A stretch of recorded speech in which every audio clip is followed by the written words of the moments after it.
Iran की चालाकी अब खुलकर सामने आती दिख रही है। एक तरफ अमेरिका से बातचीत की तैयारी और दूसरी तरफ हथियारों को लेकर उठते सवाल।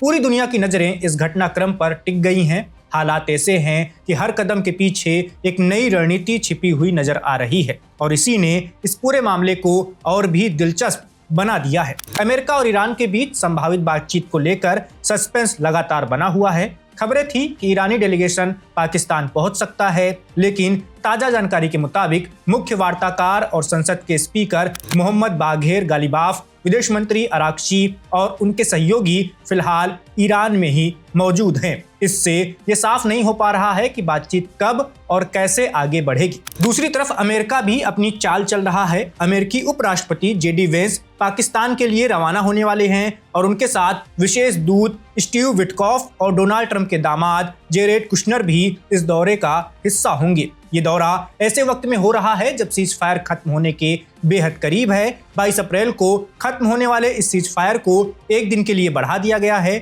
जिससे ये साफ है कि बातचीत की गुंजाइश अब बाकी है। रिपोर्ट्स के मुताबिक पहले ये बातचीत मंगलवार को होनी थी, लेकिन अब इसे बुधवार तक के लिए टाला जा सकता है। अगर इस बैठक में कोई बड़ी प्रगति होती है तो खुद डोनाल्ड ट्रंप भी इसमें शामिल हो सकते हैं, चाहे वो सीधे मौजूद हों या फिर वर्चुअल तरीके से जुड़े हों।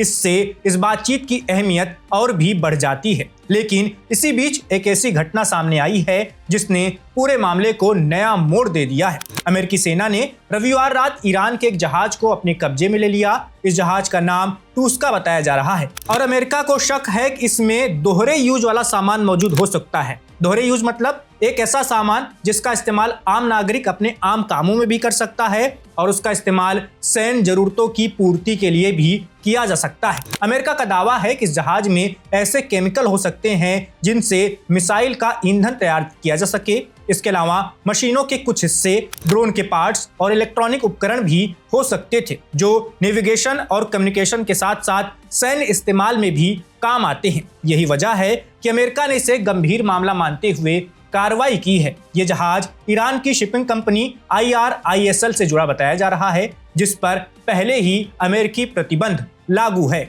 शिप ट्रैकिंग डेटा के अनुसार इस जहाज को ओमान की खाड़ी में ईरान के चाबहार पोर्ट के पास रोका गया था। बताया गया कि जहाज के क्रू को कई बार चेतावनी दी गई, लेकिन उन्होंने 6 घंटे तक इन निर्देशों का पालन नहीं किया, जिसके बाद अमेरिका ने इसे अपने नियंत्रण में ले लिया। अमेरिकी सेंट्रल कमांड का कहना है कि यह जहाज नाकेबंदी का उल्लंघन कर रहा था, इसलिए ये कार्रवाई जरूरी थी। इस घटना ने एक बार फिर ये सवाल खड़ा कर दिया है कि क्या ईरान बातचीत के साथ साथ अपनी सैन्य तैयारी भी बढ़ा रहा है। पूरे घटनाक्रम को देखें तो एक तरफ बातचीत की कोशिशें चल रही हैं और दूसरी तरफ जमीन पर अलग ही हलचल दिखाई दे रही है। यही वजह है कि इसे ईरान की दोहरी रणनीति के तौर पर देखा जा रहा है।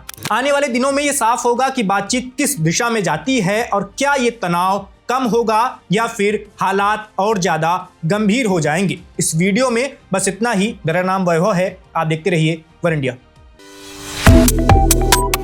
Subscribe to One India and never miss an update. Download the One India app now.